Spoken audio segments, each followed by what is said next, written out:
Ladies and gentlemen, it seems that the game of one-upmanship is continuing between Microsoft and Sony.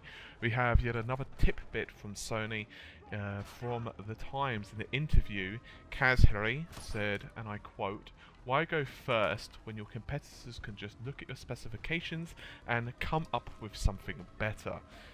If you want interpretation of this, it's fairly simple, of course. It's basically that if you release your product, then your competitor, in this case Microsoft, can say, hey, you know what, we like what these guys have done with the software and we think this can be big. To a lesser extent hardware, but generally speaking hardware is more difficult to change at a later date, because obviously you need to finalize designs for production and so forth, and obviously for testing, but software is slightly easier.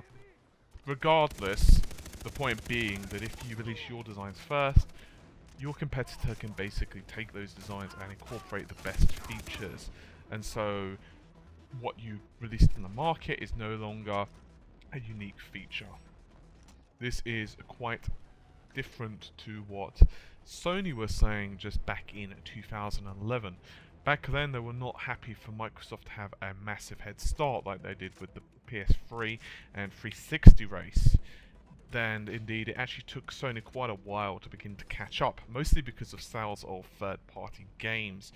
Obviously, people were less than infused to basically buy a PlayStation 3 when most of the games that were released on launch and, say 6 months after launch were very similar, if not the same, as the Xbox 360 variants.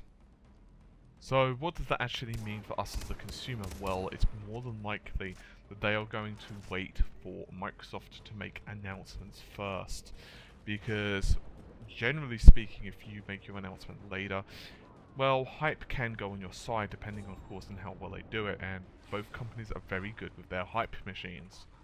So I have previously mentioned in a previous video, I'll link it in an annotation, and I'd highly recommend you guys check it out, that the Orbis and PlayStation 4 in general is going to be an absolute monster in terms of specifications. Much like the Xbox 720, also known as Durango, it is going to be using an 8-core CPU, and it appears the PS4 is even going to be using GDDR5 RAM. So in terms of actual raw horsepower, it's going to be very, very good. Not that Xbox 720 isn't, it's just going a completely different rail, and if you're curious about the inner workings of the system, I'd highly encourage you to check out the video.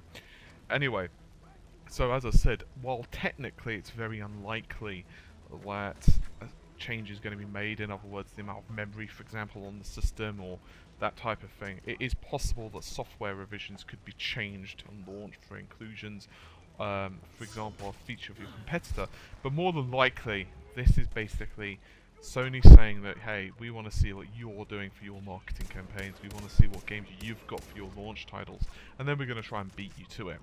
So basically the ball seems to at least be now in Microsoft's court. What are we going to see? Well, who the heck knows? There are some, of course, major shows coming up in terms of computing, so whether we're going to see an announcement soon, who the heck knows? Everyone's waiting, including myself. So anyway, yeah, hopefully you guys have found the video at least intriguing. I certainly am. So take care of yourselves, and bye for now.